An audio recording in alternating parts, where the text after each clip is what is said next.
Hello everyone. Thank you for joining me again. Today we are going to make a vanilla pound cake. But before we can taste the cake, we need to do a little work around this place.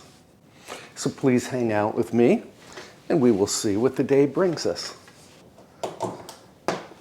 Our first frost date is usually 2 weeks from today.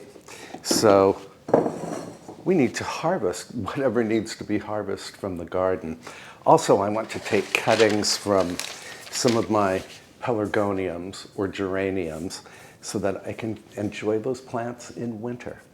So for this recipe, the first thing we need is to preheat the oven to 325 degrees Fahrenheit or 170 degrees Celsius. Then I'm going to lightly grease a 9-inch by 5-inch loaf pan. And because this cake will be unmolded, I'm going to line the pan with some cut out pieces of parchment.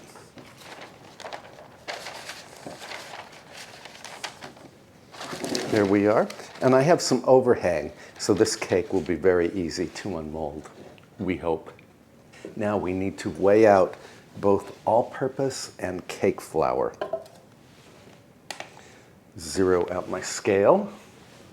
I need 1 cup or about 130 grams of all-purpose flour.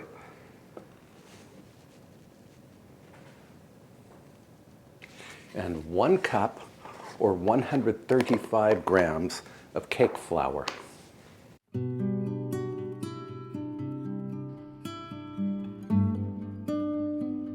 Cake flour is finely milled flour with a low protein content.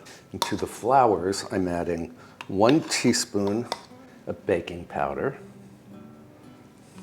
and a ½ teaspoon of salt.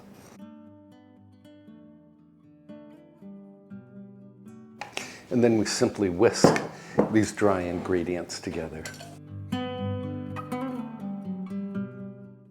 Now we need to cream 1 cup or 226 grams of room temperature butter. And I'm going to do that in my stand mixer at medium speed. We want to cream the butter until it is light and fluffy. It's going to take 4 to 5 minutes. Our butter is light and fluffy, so now we can add 1 cup or 200 grams of regular granulated sugar. I'm going to add this gradually while the machine is running at medium speed.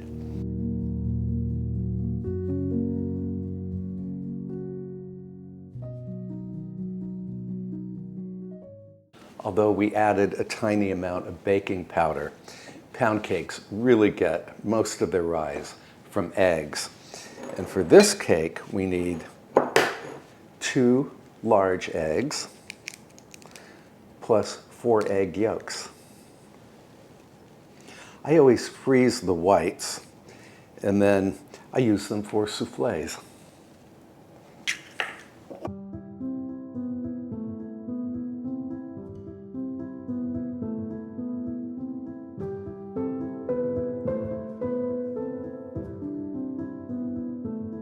We need to beat in the whole eggs and the egg yolks one at a time, mixing well after each addition.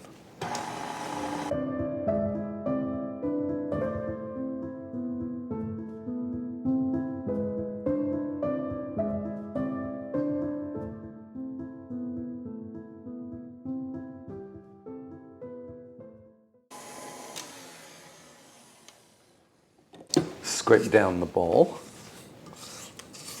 This batter has a very pretty color from the additional egg yolks. Of course, we need to beat in some vanilla, about 1 teaspoon.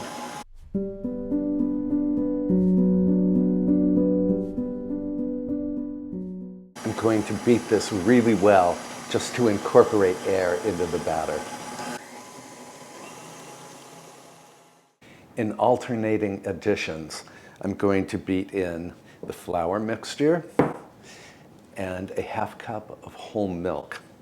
We're going to start with the flour and end with a flower.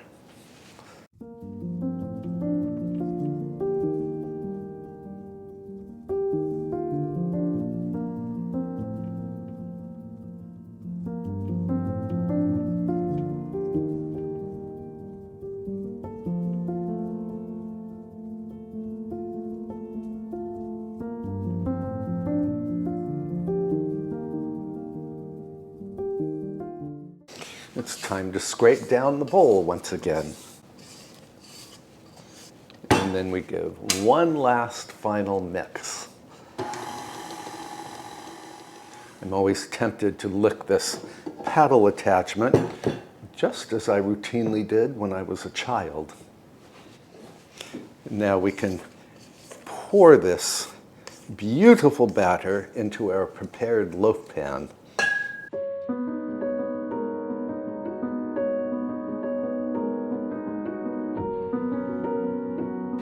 I need to smooth the top with an offset spatula.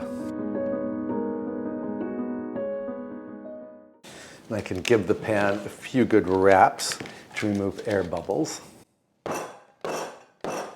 And then this goes into the preheated oven until a skewer inserted in the center comes out clean. That will take about 1 hour.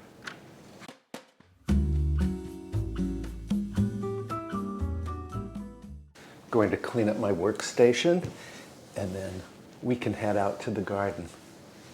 My kitchen garden is located at the very top of this hilly property. Many years ago, I designed a path there. Follow me.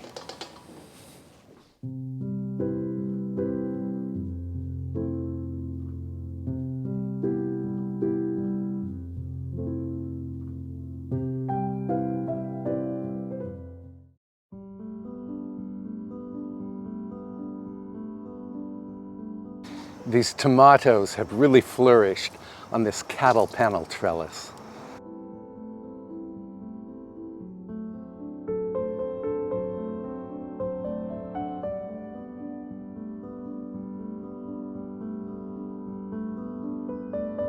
The fruit that is showing just a hint of color can ripen indoors.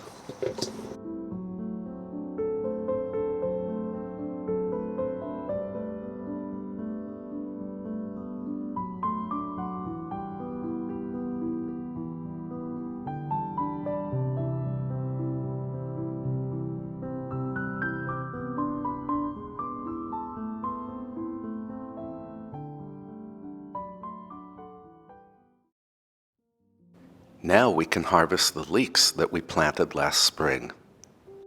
We will use some of these leeks in the next episode. I hope you will watch.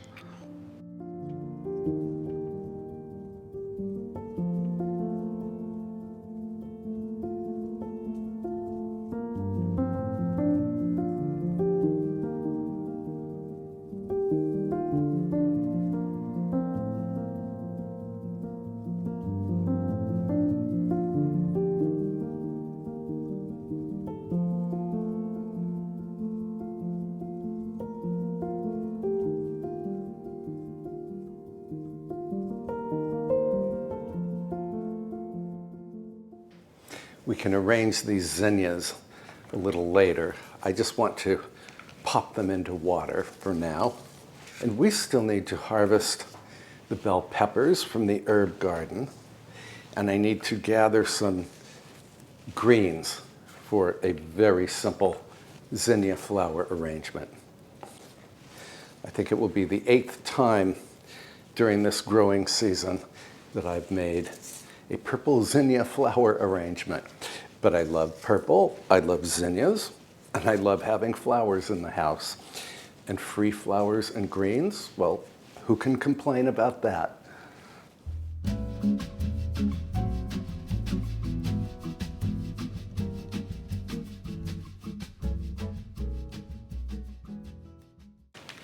Our cake is done, and oh, it smells just wonderful. Looks pretty too.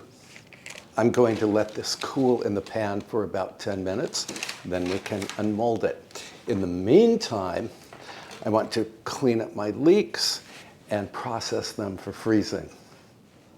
Well, our cake has cooled, and I have cleaned up my leeks over here. We will process them in just a moment. But first, I want to unmold this beautiful thing. And I have it on a cooling rack. Yes, this is a very, very beautiful cake.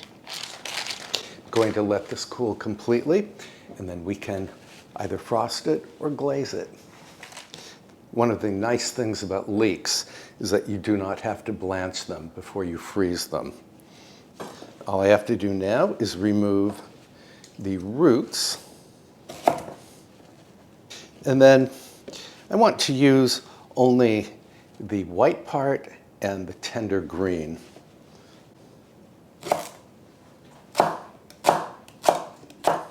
I'm going to flash freeze these chopped leeks before I vacuum seal them. So I have lined a baking tray with a towel because I want the leeks to be dry when I freeze them. I love having leeks available in my freezer because I use them so frequently. I use them for the famous French potato leek soup and for a fabulous French leek and blue cheese tart. Sounds weird, but it's really delicious.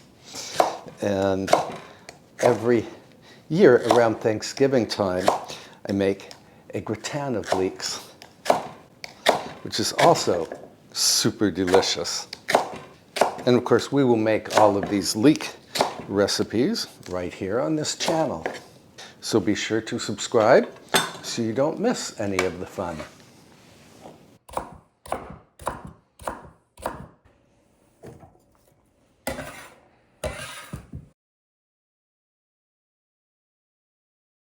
I just now remembered the leek and blue cheese tart that I mentioned is actually caramelized onion and blue cheese. I had forgotten. But you could certainly substitute caramelized leeks for the onions. In fact, you can usually substitute leeks for onions in any recipe. So now I am going to pop these into my freezer so they will freeze very quickly. And then later I will vacuum seal them. And after I put these in the freezer, let's head outside to grab the bell peppers.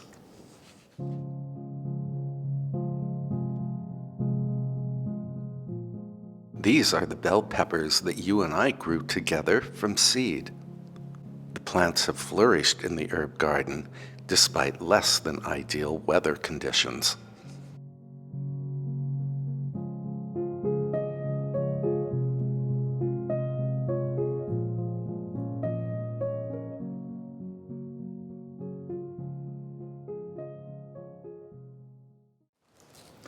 I am very proud of this bell pepper harvest, and we still have green peppers that hopefully will ripen before our first frost.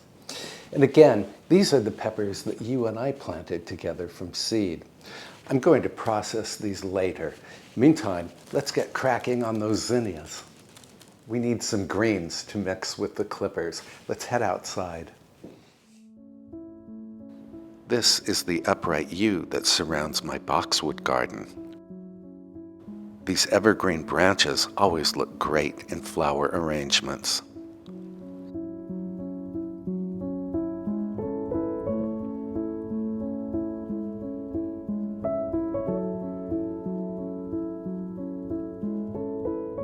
I am also clipping strands of the Baltic ivy that cascades over the wall of the serpentine garden where you and I visited earlier.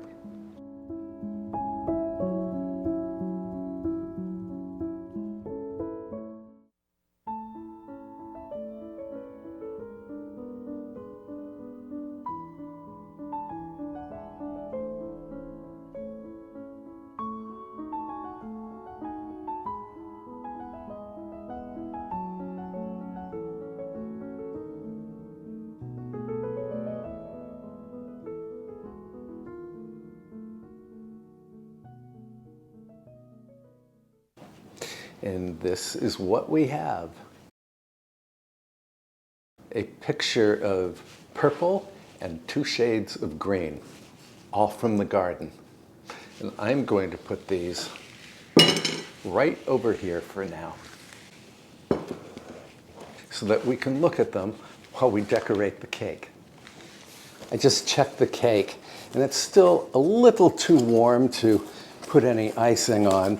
So we're going to do another project, and that is to propagate some of the pelargoniums, which are commonly called geraniums. So these are geraniums that I grew outdoors during summer, but they make fine houseplants in winter. The trick is to take cuttings so you have fresh young plants for the window garden. And I ordered these pots.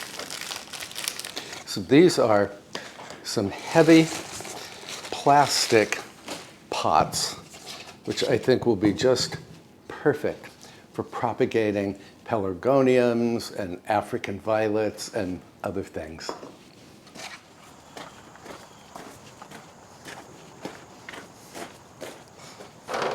So these are the pelargoniums that you and I grew together over summer. I have 3 zonal pelargoniums, and then I have 2 regal pelargoniums, or pellies they are sometimes called. Now, I could bring this whole plant indoors for winter, but it's already quite large. It's becoming leggy. I'm much better off starting with a fresh young plant, even though it breaks my heart to sacrifice the flowers.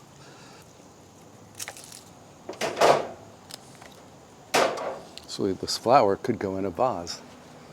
So I'm looking for cuttings that are about 4 inches in length. And I'm removing any of the yellowed leaves and any flower buds like this. Some of my potting mix.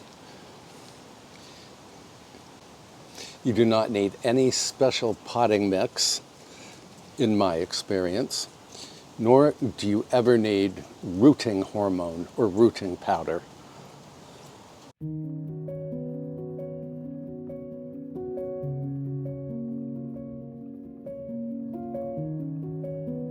So then I take a pencil, make a hole to accommodate the stem. The stem looks a little long to me. Insert the stem.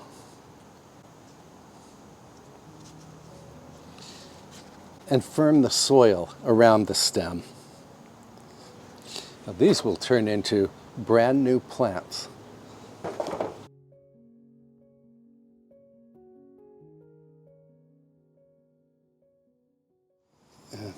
I'm going to grow my cuttings under the lights that you and I set up last winter.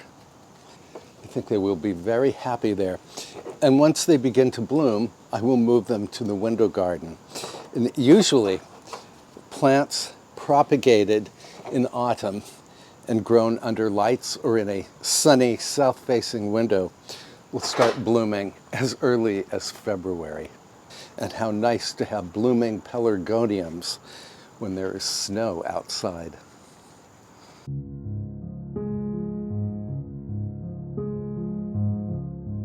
Now, these are the regal or Martha Washington pelargoniums that you and I bought last May. They were in full bloom, and they will bloom again if we take cuttings from them.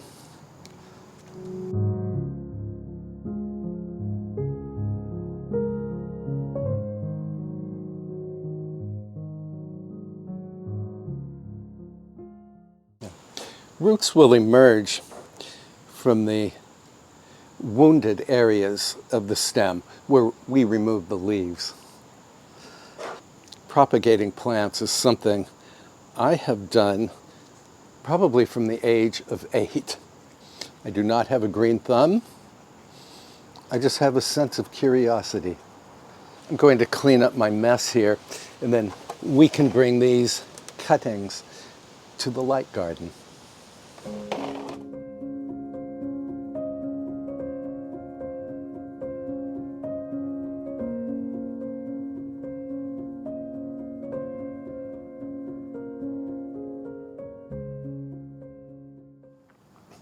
This pelargonium project has been weighing on my mind for several weeks now, so it feels great to get it out of the way. And I look forward to showing you the new growth on these plants, which should start in probably 3 weeks from now.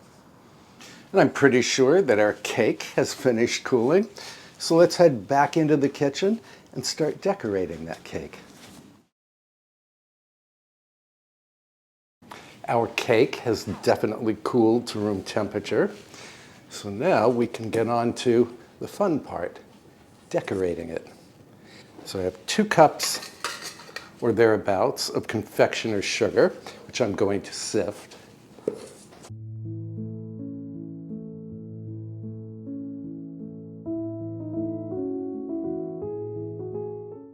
2 teaspoons or thereabouts of pure vanilla extract. This is the extract that you and I made together.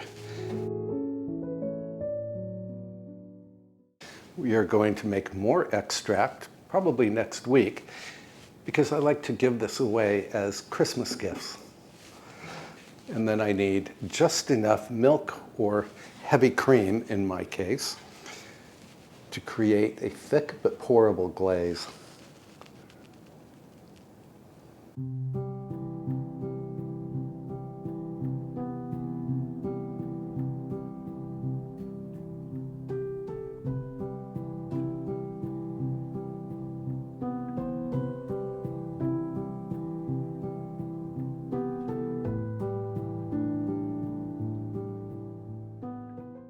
And to gild this lily, I'm going to add some luster powder or luster dust.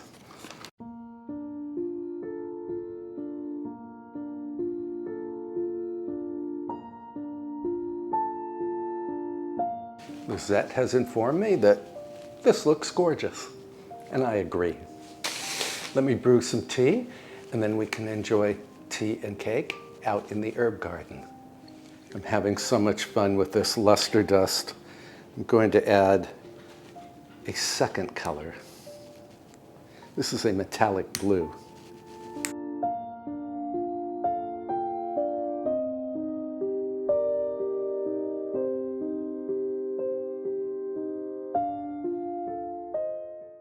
It's a little Picasso and a little Jackson Pollock.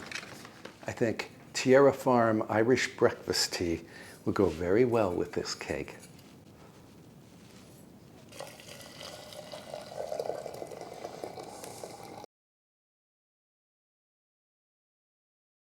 To the herb garden.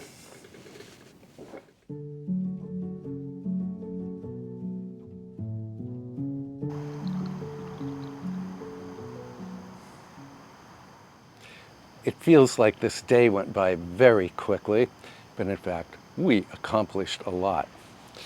And I think we deserve tea and cake. This tea is wonderful. And now for the cake.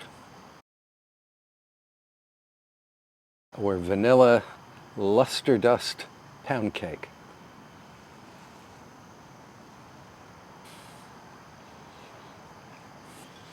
This cake is moist and dense and loaded with great vanilla flavor.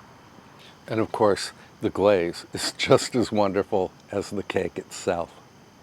Thank you for spending time with me today as we harvested vegetables from the 2 gardens, and we preserved some of those vegetables, and we propagated pelargoniums, and we made this incredible cake. In the next episode, I'm planning to make 5 first-course soups for stress-free entertaining. So I hope you will subscribe so you won't miss that episode. Until then, please take good care of yourself, and I will see you in the next episode. Bye, friends.